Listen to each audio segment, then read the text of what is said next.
ఇవి కోవిడ్ జీవితాలని నేను ఒకటి చేశాను కదా! ఒక అక్క మాట్లాడారు. ఫస్ట్ టైమ్ వచ్చి ఇక్కడ వర్క్ ఏం చేశారు? ఎలా సఫర్ అయ్యారు? ఇప్పుడు ఎలా మంచి ఇంట్లో పడ్డారు అనేది.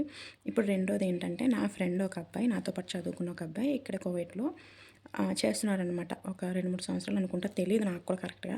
తనని అడిగాను. ఇలా ఒకసారి నేను నీతో మాట్లాడతాను. ఎక్కడ చేస్తున్నావు? ఏంటి? అని చెప్పేసి తను కూడా ఓకే నేను చెప్తాను. నేను చేసే వర్క్ ఏంటో చెప్తా అన్నారు. తనేం చేస్తున్నారో ఇక్కడ తెలుసుకుందాం ఈరోజు మాట్లాడే దాంట్లో. హలో హలో హలో మహేంద్ర బాగున్నావా? హలో బాగున్నావా? బాగున్నాను. మీరు ఎలా ఉన్నారు? నేను బాగున్నాను. కానీ నువ్వు కోవిడ్లో వర్క్ చేస్తున్నావు కదా? అవునండి. ఎన్ని సంవత్సరాల నుంచి చేస్తున్నావు? 8 సంవత్సరాల నుంచి చేస్తున్నాను. 8 సంవత్సరాల నుంచి చేస్తున్నావా? ఎక్కడ ఏంటి చేసే వర్క్ ఏంటి? బయట కాంట్రాక్ట్ బేస్ మీద కంపెనీలో చేస్తున్నాను వర్క్. అంటే అందులో చేసే వర్క్ ఏంటి? ఇప్పుడు కంపెనీ అంటే దేనికి సంబంధించింది? గ్రాసరీసా కంపెనీ అంటే లేదంటే మామూలుగా గ్రాసరీస్ కాదు, ఆన్లైన్ స్టోర్స్ టైప్ ఆర్డర్స్ చేస్తారు కదా, ఆన్లైన్ ఈ స్టోర్స్ టైపా? షిప్పింగ్ డెలివరీ టైప్ మాట. ఇప్పుడు నీకు వాళ్ళే రూమ్ ఇచ్చారా? మీరు బయట ఉంటారా మీ డబ్బులతో? లేదు, నేను కంపెనీ మామూలుగా రూమ్ రెంట్ ఇస్తాను, అది తీసుకొని నేను బయట ఉంటాను. మరి ఫుడ్ ఫుడ్ అది మనదే, మన శాలరీలో మనం తిన్నాం. ఇప్పుడు శాలరీ ఎంత వస్తుంది మరి మీకు? శాలరీ అంటే మామూలుగా 100 KD. 100 కేడీయా? కాకుండా రూమ్ రెంట్ రూమ్ రెంట్ వేరేగా 20 KD, మొత్తం 120 KD వస్తుంది. అదేంటి 100 అంటే చాలా తక్కువ కదా? తక్కువ అంటే ఏం చేస్తాను మరి, మా పరిస్థితులను బట్టి చేసుకోవాలి కదా, తప్పదు కదా. అలా అని కాదు, కోవిడ్లో ఆడవాళ్ళకే 120, 140 ఇస్తున్నారు కదా?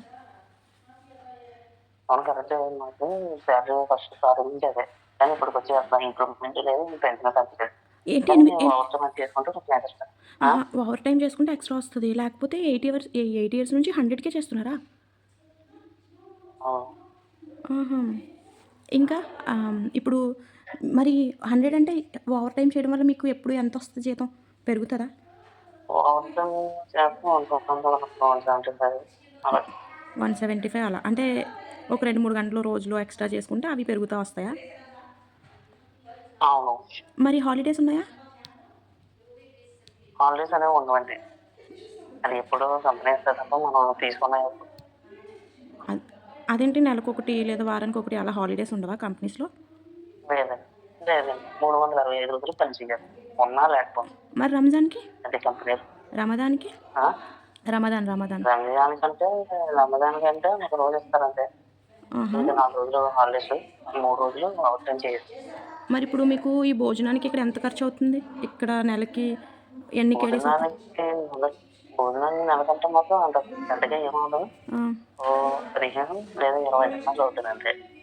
ఆహా, సరే. అయితే ఇప్పుడు అంతా మీకు బాగానే ఉందా ఇక్కడ? ఓకేనా?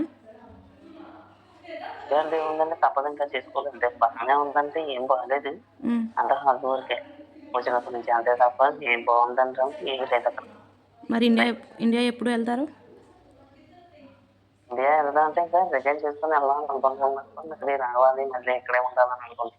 మరి ఇప్పుడు వీళ్ళు కంపెనీస్ హాలిడేస్ ఇస్తే 2 నెలలకి ఇస్తే 2 నెలల శాలరీ ఇస్తారా అంటారు కదా? కంపెనీ ఇస్తుంది 2 నెలల శాలరీ ఇచ్చి చెప్పు. హలో. కంపెనీ ఒక మంత్ శాలరీ 2 మంత్ శాలరీ ఇస్తుంది అంటారు కదా, అది ఏం నిజం కాదు. ఇప్పుడు ఒక పర్సన్ ఉన్నారనుకో, సపోజ్ అతను 3 సంవత్సరాలు చేశాడు అనుకో, 3 సంవత్సరాలు చేసి ఇంటికి వెళ్తున్నాడు అనుకో, ఆ 3 సంవత్సరాలు కలిపి జీతం ఎంత నెలకి ఉంది కాబట్టి 3 సంవత్సరాలు కలిపి 300 ఇస్తారు. అంటే సర్వీస్ డబ్బులు ఎంతో కొంత వేసి ఇస్తారు అంతే తప్ప ఎక్స్ట్రా శాలరీ వాళ్ళు ఏమవుతుంది ఏ కంపెనీలోనూ.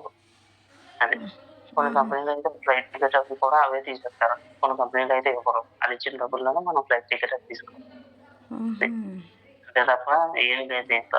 మరి ఇప్పుడు ఈ కంపెనీ వర్క్కి రావడానికి నువ్వేమైనా డబ్బులు ఖర్చు పెట్టావా, లేదంటే వాళ్ళే వీసా ఇచ్చి పంపించారా?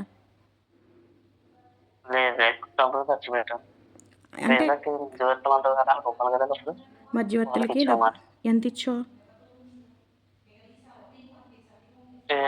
ఎంత 50 దగ్గర 50కి 50,000 దాకా ఇచ్చావు. సరే అయితే థ్యాంక్ యూ, నువ్వు నాకు ఇలాంటి ఇన్ఫర్మేషన్ చెప్పినందుకు.